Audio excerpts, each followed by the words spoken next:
आज के इस नए ऐतिहासिक विश्लेषण में हम राजस्थान की प्राचीन और पुरातात्विक सभ्यताओं की गहराइयों को खंगालने वाले हैं। अगर प्रतियोगी परीक्षाओं जैसे बीएसटीसी, पीटीटी, रीट या सामान्य राजस्थान जीके की तैयारी चल रही है तो ये चर्चा बहुत ही काम आने वाली है। तो बिना कोई समय गवाए सीधे आज के विषय पर आते हैं। तो चलिए सीधे इसमें गोता लगाते हैं। हमारे मुख्य स्रोत में एक बहुत ही स्पष्ट बात कही गई है कि राजस्थान में कई प्राचीन सभ्यताओं के प्रमाण मिले हैं। इनमें मुख्य रूप से शामिल हैं कालीबंगा, आहड़, बालाथल, गणेश्वर और बागोर। सच कहूं तो ये सिर्फ नाम नहीं है, ये वो पक्की नींव है जिन पर हमारे पूरे अतीत का ढांचा खड़ा है। यहाँ खुदाई से जो भी साक्ष्य मिले हैं ना, वो उस जमाने की जिंदगी की एक बिल्कुल साफ और सजीव तस्वीर हमारे सामने रख देते हैं। अब इस पूरे ऐतिहासिक सफर को आसानी से समझने के लिए ये टाइमलाइन हमारी बहुत मदद करने वाली है। देखिए, हम अपनी यात्रा शुरू करेंगे बिल्कुल शुरुआत से, यानी सिंधु घाटी सभ्यता के कालीबंगा से। फिर हम आगे बढ़ेंगे ताम्रपाषाण युग में, जहां हमारी मुलाकात होगी आहड़ से। उसके बाद मौर्य काल की शानदार झलक हमें बैराठ में देखने को मिलेगी और आखिर में हम कुषाण काल के रंग महल तक पहुंचेंगे। यकीन मानिए, ये एक जबरदस्त यात्रा होने वाली है और परीक्षा के नजरिए से तो ये बिल्कुल सोने पे सुहागा है। खैर, कुछ भी नया सीखने का सबसे बेहतरीन तरीका है खुद को चुनौती देना। तो जरा सोचिए, जब हम इन प्राचीन सभ्यताओं की बात करते हैं तो राजस्थान में सिंधु सभ्यता का वो कौन सा प्रमुख स्थल है जो सबसे पहले दिमाग में क्लिक करता है? ये एक ऐसी जगह है जिसने असल में पूरे इतिहास को एक नई दिशा दे दी थी।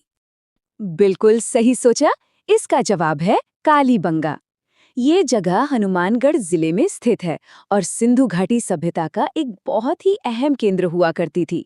और इसकी सबसे खास बात क्या है? यहाँ जुते हुए खेत के प्रमाण मिले हैं। जरा कल्पना करके देखिए, हजारों साल पहले भी वहाँ के लोग खेती बाड़ी की कितनी एडवांस तकनीकों का इस्तेमाल कर रहे थे। और हाँ, ये फैक्ट एग्जाम्स में बार बार घुमा फिराकर पूछा ही जाता है। अब एक बात तो तय है, किसी भी सभ्यता को फलने फूलने और खेती करने के लिए पानी की जरूरत तो होगी ही। बिना पानी के न बस्तियां बस सकती हैं और न ही खेत जोते जा सकते हैं। तो सवाल ये उठता है कि हनुमानगढ़ का ये मशहूर कालीबंगा आखिर किस प्राचीन नदी के किनारे आबाद था? और सही जवाब है घग्घर नदी। कालीबंगा, जो कि हनुमानगढ़ जिले में है, इसी घग्घर नदी के किनारे बसा हुआ था। अब देखिए, सिर्फ एक जानकारी से हमारे 3 बड़े फैक्ट्स एक साथ जुड़ गए। कालीबंगा, जुते हुए खेत और घग्घर नदी।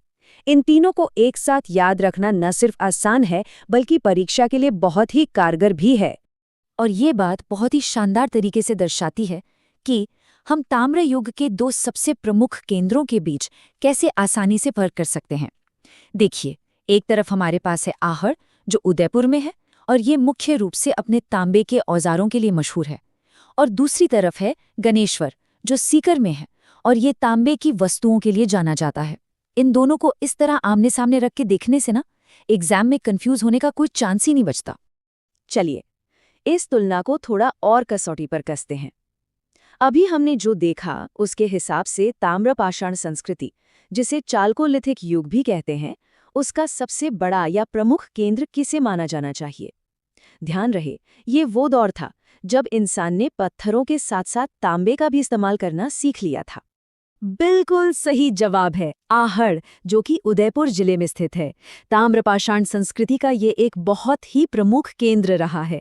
आहड़ और उदयपुर का ये सीधा कनेक्शन एग्जाम्स में अक्सर पूछा जाने वाला एक बहुत ही महत्वपूर्ण सवाल है, तो इसे पक्का याद रखना है। अब हमारी उस तुलना के दूसरे हिस्से पर चलते हैं।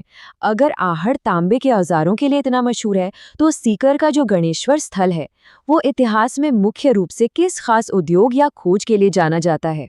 तो यहाँ सबसे अहम बात ये है कि गणेश्वर खास तौर पर तांबे की वस्तुओं के लिए प्रसिद्ध है। सीकर जिले का ये स्थल हमें एकदम साफ साफ बताता है कि उस जमाने में भी धातु कर्म यानी मेटलर्जी का ज्ञान कितना ज्यादा विकसित था। बस ये हमेशा याद रखना है, आहड़ मतलब तांबे के औजार और गणेश्वर मतलब तांबे की वस्तुएं। ये छोटा सा फर्क बहुत मायने रखता है। अब एक ऐसी जगह की तरफ बढ़ते हैं जिसने सचमुच मानव इतिहास की पूरी दिशा ही बदल कर रख दी, बागोर। ये एक ऐसा प्राचीन पुरातात्विक स्थल है जहां से हमें पशुपालन के सबसे शुरुआती प्रमाण मिलते हैं। जरा सोचिए उस पल के बारे में, जब इंसानों ने पहली बार जंगली जानवरों को पालतू बनाना शुरू किया होगा। इसी एक कदम ने मानव सभ्यता को स्थिरता दी, सुरक्षा दी और एक विकास की एक बिल्कुल नई राह खोल दी। तो ये सिर्फ रटने वाला कोई फैक्ट नहीं है, ये इंसानी विकास का एक बहुत बड़ा माइलस्टोन है। और जैसा कि हमने पहले भी बात की, किसी भी चीज़ के लिए पानी तो चाहिए ही। पशुपालन के लिए भी खूब सारा पानी होना बहुत ज़रूरी था। जानवरों को जिंदा रखने के लिए नदियों के आसपास बसना उस वक्त की सबसे बड़ी ज़रूरत थी। तो ये ऐतिहासिक स्थल बागोर आखिर किस नदी के किनारे बसा हुआ था? और इसका सही जवाब है कोठारी नदी। बागोर पशुपालन के सबसे पुराने साक्ष्य और कोठारी नदी, इन तीनों को एक ही चेन में जोड़कर याद करना सबसे बेस्ट तरीका है। मतलब जैसे ही बागोर का नाम कान में पड़े, तुरंत दिमाग में कोठारी नदी की घंटी बजनी चाहिए। चलिए आगे बढ़ते हैं और देखते हैं कि ये कड़ी कैसे जुड़ती है। अब हम सीधे मौर्य काल में एंट्री ले रहे हैं।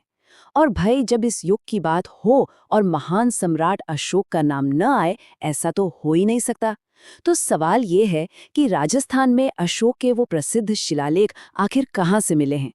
ये एक ऐसा सॉलिड फैक्ट है जो एग्जाम्स के क्वेश्चन पेपर्स में चमकता रहता है। और वो जगह है बैराठ। मजे की बात यह है कि इसे इसके पुराने ऐतिहासिक नाम विराटनगर के रूप में भी जाना जाता है, और यहीं पर सम्राट अशोक के वो मशहूर शिलालेख पाए गए थे। तो देखिए, यहाँ एक तीर से दो निशाने लग रहे हैं। पहला, अशोक के शिलालेख बैराठ में है, और दूसरा, बैराठ का ही पुराना नाम विराटनगर था। दोनों चीजें एक साथ कवर हो गईं। अब हमारी इस ऐतिहासिक टाइम ट्रैवल के आखिरी पड़ाव पर आइए एक और बड़ी ही दिलचस्प जगह पर नजर डालते हैं, रंग महल, जो अपने प्राचीन अवशेषों के लिए बहुत चर्चा में रहता है। वो मुख्य रूप से इतिहास के किस काल या एरा से जुड़ा हुआ है? ये हमारे टाइमलाइन का आखिरी लेकिन बहुत जरूरी हिस्सा है। और इसका एकदम सही जवाब है कुषाण काल। इसके साथ ही हमारा वो पूरा कालक्रम यहाँ पूरा हो जाता है जिसे हमने शुरुआत में देखा था। तो सिंधु घाटी के कालीबंगा से लेकर कुषाण काल के रंग महल तक हमारा राजस्थान का इतिहास कितनी सारी विविधताओं और जबरदस्त पुरातात्विक खोजों से भरा पड़ा है ना। अब यहाँ जो सबसे दिलचस्प बात है वो ये है कि हमने अभी तक जो कुछ भी बिखरा बिखरा सा पढ़ा है वो सब इस एक मास्टर स्टडी गाइड में समेट दिया गया है। सारी चर्चाओं का निचोड़ इस टेबल में बिल्कुल सेट है। कालीबंगा, घग्गर नदी और जुते हुए खेत, आहड़ और गणेश्वर तांबे की चीज़ों के लिए, बागोर कोठारी नदी और पशुपालन, और आखिर में बैराठ अशोक के शिलालेखों के लिए। एग्जाम हॉल में जाने से ठीक पहले क्विक रिवीजन के लिए इससे बेहतर टूल और कुछ नहीं हो सकता। इस पूरी चर्चा को समेटते हुए दिमाग में एक बड़ा ही दिलचस्प सवाल आता है। कालीबंगा के जुते हुए खेतों से लेकर बैराठ के उन ऐतिहासिक शिलालेखों तक, वो कौन सा प्राचीन स्थल है जो राजस्थान के इतिहास को सबसे ज्यादा जीवंत और रियल बना देता है? इन पुरानी सभ्यताओं की गहराइयों में हम जितना ज्यादा गोता लगाएंगे, उतना ही कुछ नया और अचरज में डालने वाला सामने आएगा। आज का ये विश्लेषण हम यहीं खत्म करते हैं। बस अपनी ये जिज्ञासा बनाए रखिए, क्योंकि इतिहास के इन पन्नों को पलटते रहना हमेशा कुछ नया ही सिखाता है।